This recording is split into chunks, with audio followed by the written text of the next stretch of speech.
What's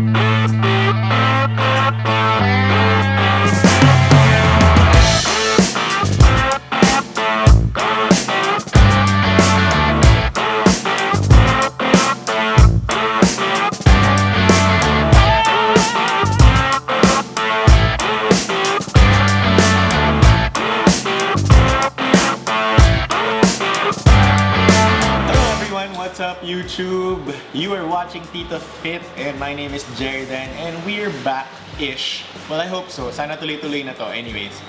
Alright, so today's video, we are going to talk about the cheapest, pinakamurang health upgrades na magagawa mo sa lifestyle mo. Remember, a lot of these about what I'm going to talk about are very easy to do upgrades to your health and to your lifestyle. But the thing is, you have to incorporate them daily. They have to become part of your habits, part ng lifestyle natin. Kasi kung hindi siya magiging regular, wala rin. Kung paminsan-minsan lang, walang effect yun. So anyways, if you're interested in that, please stay until the end. And please consider subscribing to this channel if you are new. So I'm Jeridan. I've been in the fitness industry for 16 years now.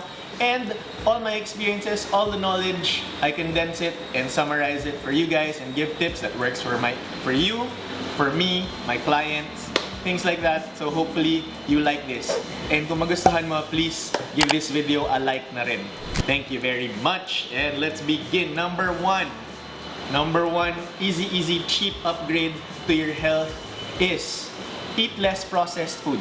So bawas-bawasan natin yung mga processed food, junk food, things like that. Normally kung nakapakete yan na hindi siya fresh, syempre, nakapakete rin alam ko yung fresh ground beef, pero hindi kasali yun. Okay? Pero yung mga nakapakete like chips, cookies, things like that, even some highly processed na maraming preservatives, iwasan natin ng konti yan. There's a very popular food journalist named Michael Pollan na one of the guidelines he said for food is, if nanggaling yan sa plant, like plant as in for plantitos and plantitas, like dahon, eat it. Pero if ginawa yan sa plant, if it was made in a plant, don't eat it. Rather, ginawa sa planta or pabrika. So basically, he means, bawasan natin yung processed food intake natin. Alright, that is the very first simple upgrade you can do.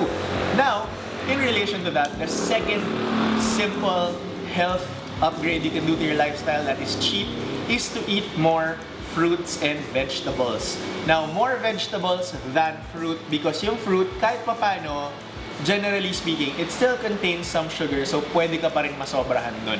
So as much as possible, eat more veggies, eat vegetables at every meal.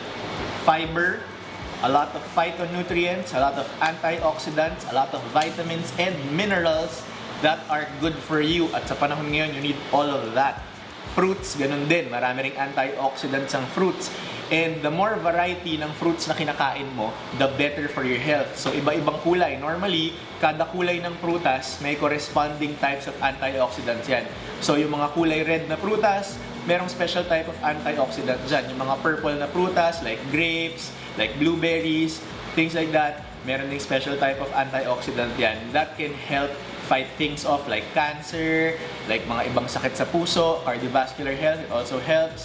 Things like that, so make sure to get a wide variety of fruits and veggies. Number 3, ito, libreng-libre to. Hindi mo kailangan gumastos at all.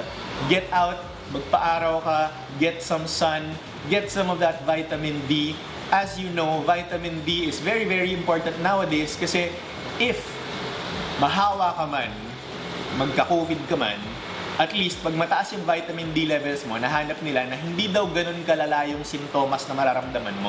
So, very important to get your vitamin D. And not just vitamin D, pero alam nyo, the sun, pag nag-interact pala yung ilaw galing sa araw, sa mata natin, sa retina, sa activation, it activates certain hormonal things na nangyayari that are good for our health.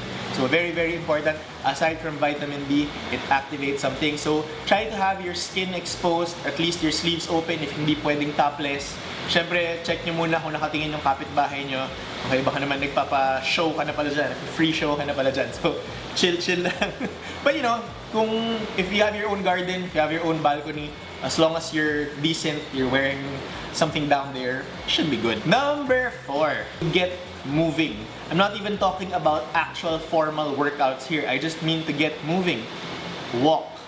run, bike, hike, whatever it is, galaw-galaw dahil baka pumanaw or para hindi pumanaw. Okay? So, it doesn't have to be much. Like, 10 to 30 minutes per day of constant movement. Alam mo, do what you enjoy. Kung type mong sumayaw, kung type mong maglakad-lakad, kung type mong pumunta sa bundok at umakyat, mag-hike, basta gawin mo yun. Ang pinaka-importante is na-enjoy mo siya or matutunan mong ma-enjoy.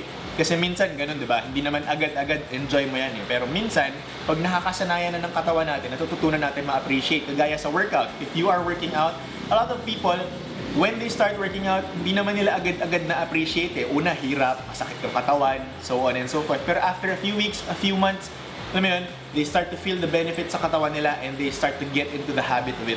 So remember, the first thing is to get moving, get into the habit of it, do it regularly, 3 to 5 times a week, very, very important. Alam nyo, honestly, even small, short 10-minute walks after mong kumain. So if 3 times a day ka kumain, maglakad ka ng 10 minutes after nun, may pakinabang na yun. Okay, that's going to control your blood sugar. So definitely, I would recommend doing that. That's a good place to start. And last but not the least, ito, napakamura na naman ito. This is like the cheapest upgrade for your health that you can get. Pinaka-budget meal sa lahat.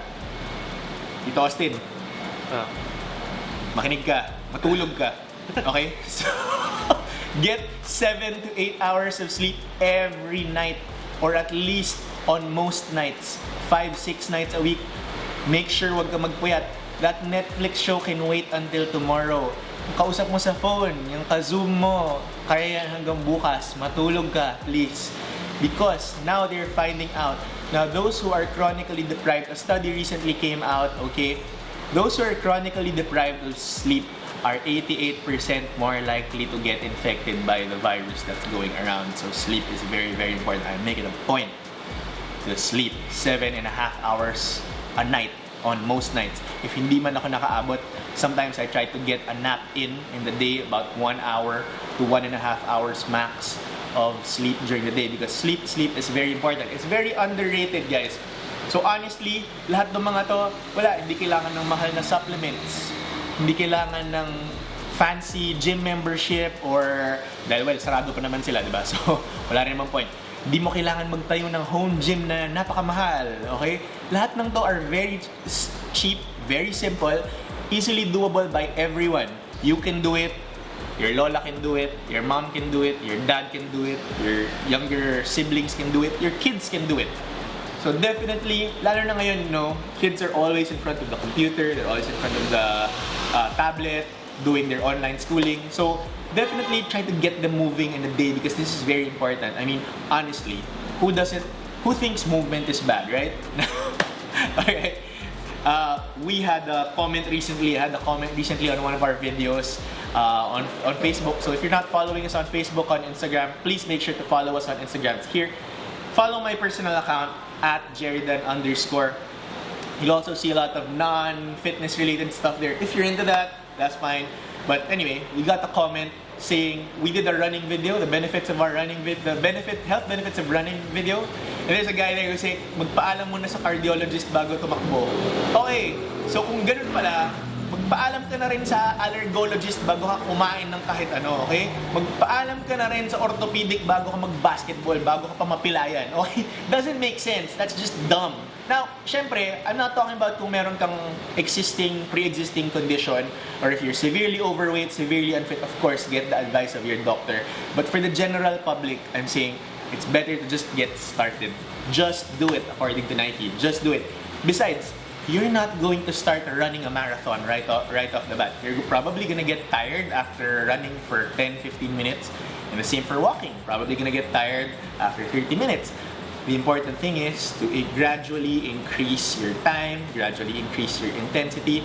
Now, I'm not saying that don't ask for the advice. I'm just saying it's easier to start. Kasi bago ka pa makahingi ng advice, next year na ulit, isang taon pa tayo ng lockdown bago ka pa ulit nakakuha ng advice, knowing most people because they normally put this stuff off for later. Anyways, you got to this part of the video. This is the end.